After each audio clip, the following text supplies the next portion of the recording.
Ayan, pang bleach ng hair ko. Ayan, so meron siyang powder dito. Super fading ability bleaching powder.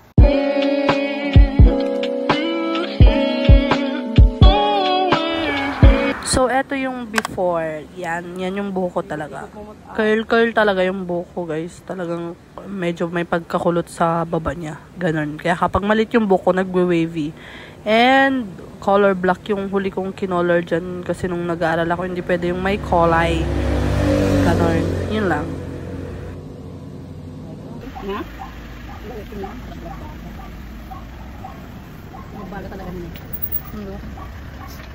Ay guys, so ganito na siya. Parang may buo-buo. I think hindi ko siya masyadong na-mix.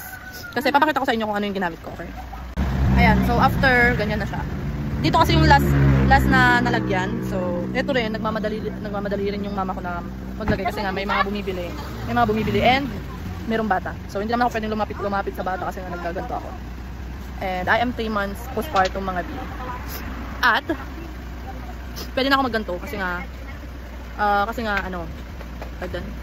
hindi naman ako nagpapa-breastfeed kasi nawalan na ako ng gatas and hindi ko naman siya nakakasama masyado yung bata kasi nga nagtatrabaho naman ako, nagla-live ako. So yan, eto siya ngayon and magwa-wait lang ako ng 40 to 1 hour bago siya i-rinse and para mag-color na. Sana magkakulay itong mga nandito kasi ito yung talagang mahalaga eh, diba? Yan. Wait lang, papakita ko sa inyo yung, pakita mga sa loob. Ayan, sa loob, ganyan na yung color niya. Parang hindi ko siya na-mix masyado kasi may mga bubo. Sa loob naman yung nagkulay. Sana hindi masira ang hair. Ganyan na siya sa loob. So, papakita ko sa inyo yung mga nabili ko. Yung mga ginamit namin. Yan. So, yan. Ito yung ginamit namin sa unang wait lang. Ayan, pang bleach ng hair ko. Ayan. So, meron siyang powder dito. Super fading ability bleaching powder. So, nasa 30 grams siya. So, nilagay ko to lahat. Ayan. Tapos, minix ko siya dito. Hindi nga lang. Ayan. So, ito yung collage Hydrox in 9%. Tapos, volume 30. Ayan. So, nilagay ko siya lahat. Ewan ko, may natira pa ata ko kasi hindi ko napigan ng maayos. Ayan. So, ito yung pang bleach niya, guys. Tapos, ang susunod naman, after 1 hour, magko-color na kami ng buhok. And, ito naman yung gagamitin namin. Wait. Ay, nahulog na. Ito yung pang color. Ito yung talagang color niya. Tapos, ito naman yung imimix sa color. Ayan. So, 6% naman ito. Tapos, ito yung color niya. Papakita ko sa inyo. Ang kinuha ko palang color is light copper. Parang ma-red-red. Ganyan. Ito.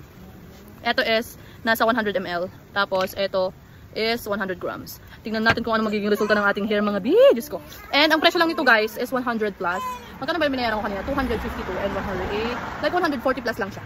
4 na sila. Ayan.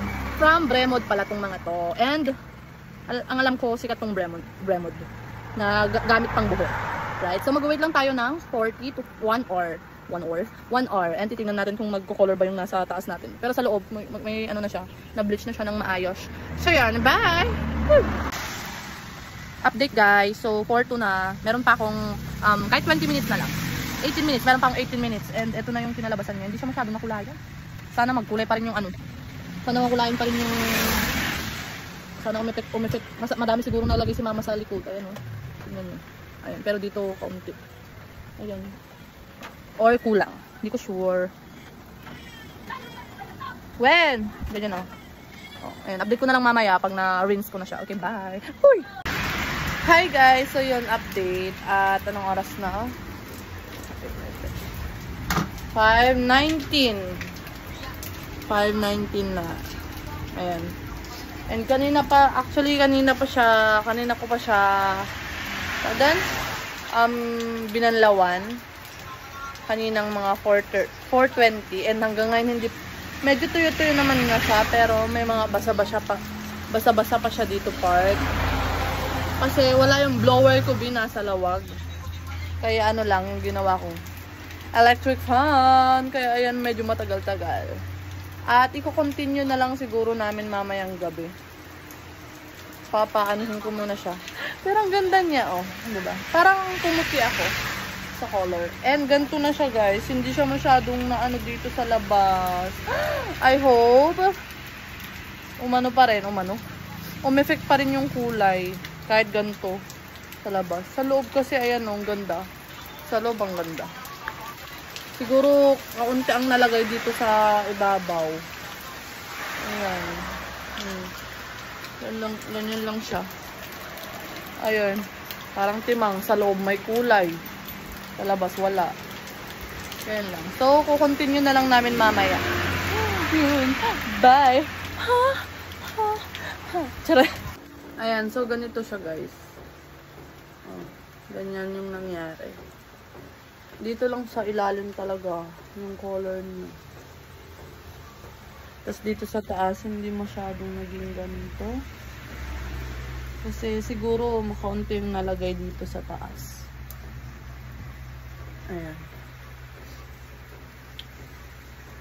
So, medyo basa pa kasi siya. Mamaya ko na lang continue. Ayan, ang ganda sana ng ganyan. Kasi ang pagkakaalam ko guys, kapag na-bleach yung buhok, tas lalagyan ng color, or basta yung mga color, mas kakapit siya doon sa may na-bleach. Ito, yun ang pagkakaalam ko. Kasi, first time, this is my first time. Hindi ko na alam ang sinasabi ko. Ito yung unang beses na nag-bleach ako sa buhok ko. And hindi rin ako nagpapaayos sa buhok ko. Madalang lang ba. Siguro mga 2 times lang. And color lang siya. Hindi. Kasi nagpaano din ako noon. Yung oil. Ganyan. Ay, hindi ako marunong sa mga ng mga buhok. Kaya, basta yung bleach hindi ko pa na-try. Nagpapa-color lang ako noon. Pero, walang mga treatment, kemerot. Ganyan. So, ito siya. Ang ganda niya actually. Hindi ko alam kung parang pumuti ako or what dito sa kulay niya. Pero, copper siguro. Copper yung kinuha ko and para siyang reddish ganyan. So, papaano ko na to? Papaayos ko na. Papalagay ko na yung red. Ayan. Ganyan siya. Ayun, bye. See you later. OMG, nakalimutan ko kayong i-update. Ayan, nalagyan na pala siya. Kasi mama ko palang naglalagay, no, na guys. So, DIY lang to, mga B. DIY lang siya. Sana yung huwag masira ang ating buhok. Grabe, yung noo. Nasaan yung aeroplano, di pa nakalanding. Dito na, while waiting sa time, nagatulog-tulog tayo, gatak-katak tayo ng duyan. Kawawang aking baby. May sipon sa kamay ko. Kaya nagpabila ko nito. Please help me, guys. Pwede ba to sa 4 months? Ito, ganito. Yung display to eh. Ito. Ayan, spray. Parang ito ata yung sinabi nila sa akin. Ay, oo, tama. Nasal spray. Ito yun. Yung sinabi ng doktor pala nun. Ito pala yung nasal spray. Oo nga. Pangas, di ba? Baby yan. Hindi, nakita ko kasi sa Facebook. Sinerge ko siya. Gamot sa ubo tsaka sipon ng 4 months. Ganon. So, yun yung napakita. Kaya, yun yung pinabili ko. Uy! Ano? Kanina pa lang nailagay yan. Nung kalalagay lang nito. Para siyang violet yung color niya. Wait nga lang. Ay, ayaw. Hindi siya ma-brightness. Parang violet yung color niya kanina. Pero alam ko mag-ano lang siya mag-convert. Mag-ano, mag-iba din yung color niya. So, tingnan niyo. So, ito copper pala itong napili kong kulay. Hindi siya ma-red na super red. Pero medyo red siya. Ano daw? And so, update ko na lang kayo later. 40 minutes ko siyang ibababad mga B. Kaya, stop ko siya. Banlawan ko siya later. Hi guys, so yun, maliligo na tayo. And, I think mga 50 minutes, ganyan. Binabad ko siya ng 15 minutes. Tignan niyo yung color. Ganyan siya. Sana naman hindi ako magmukhang, Mini Bini daw ako. Mini Mika pala. Bini Mika? Sabi ni Zoe. Ayan. So yun, babalawan, maliligo na tayo. Hi guys, I'm back. So, hindi nyo siguro masyadong kita, pero ayan na yung resulta. Mga B. Bakit may naiwang ganyan sa loob? So, alam ko na kapag hindi siya masyadong na-bleach, hindi masyadong didikit yung color. Pero, ma-appreciate nyo to siguro bukas. Wait, ilawan natin. Try natin kung makikita nyo ng maigi. Hindi, nakakuha naman yung color kasi hindi lahat na kulayan. Ayan. Wait lang. Siguro ano ko muna, blow dry ko muna. Uy, oo. Yun, yung gagawin ko. Ayan. So, wait lang guys. Okay. Okay na rin yan para hindi naman siya red lahat, di ba? Hindi naman siya copper lahat. Pero okay naman. Sa loob talaga siya nagkolay ng maigi. Okay, mamaya na lang. Ay, nakahubad pa ako. Hi mga B, good evening. Tignan niyo yung hair ko. New hair color. Uy! Tignan niyo. Anong color nito sa tingin niyo? Wala akong filter ngayon ah. Anong color nito? If follow ba ko yung makakahula ng color na to? E. Ayan, tignan niyo. Ang ganda.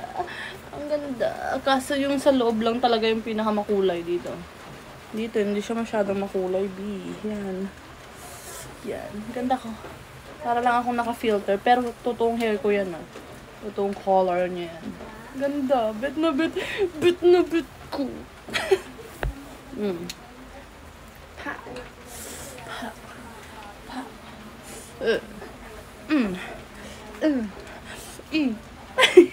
Ang ganda ng color.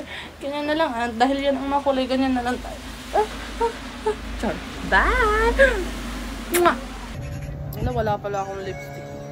Ayan. So, eto na pala siya, guys. Kagabi to na kolayan. Ah?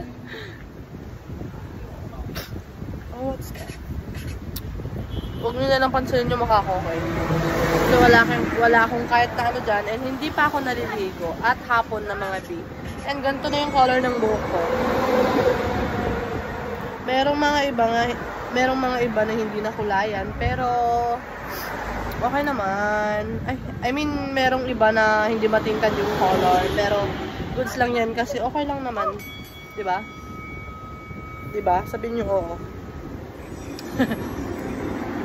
Ayan. Okay naman siya. Mas matingkad lang yung color niya sa loob. Pero maganda. Kasi mahilig akong magpuyod ng ganito. Wait. I'll see you. I'll show you pala. Putang ina. I'll see you, bobo. Ganito. Mahilig ako magpuyod ng ganyan. Ng ganyan. I-clip ko siya dito. So, makikita yung color niya. Diba? Ganun lang yun. So, goods lang yan. Kaya kung ako sa inyo, gawin nyo na rin DIY yung buhok nyo. B! Go na! Huwag ka na magbayad dyan ng mga 3,000 plus or more para magpaganda ng buhok. Kaya mo na yan sa sarili mo. Huwag kang show nga, diba? Charot. Ayan. So, maligo na ako. Pinakita ko lang sa inyo. Papakita ko sa likod. Wait lang. Naka 0.5 siya. Dito sa likod. Hindi pa ako nagsusuklay, okay? Hindi pa ako nagsusuklay, hindi pa ako naliligo. Ganyan. And kapag sa loob naman, ganyan siya. Ganyan yung color. Sinisimot ako. So, yun lang guys. Bye-bye na. Gawin nyo na rin yung buhok nyo. DIY nyo na yan. Mag-order na lang kayo. Lalagay ko sa comment section yung link kung saan punta ng order. Maraming kulay mo pipilian guys. Okay? Pero copper nga ang nagusto ko eh, di ba? Yan. So, bili na rin kayo. Bye!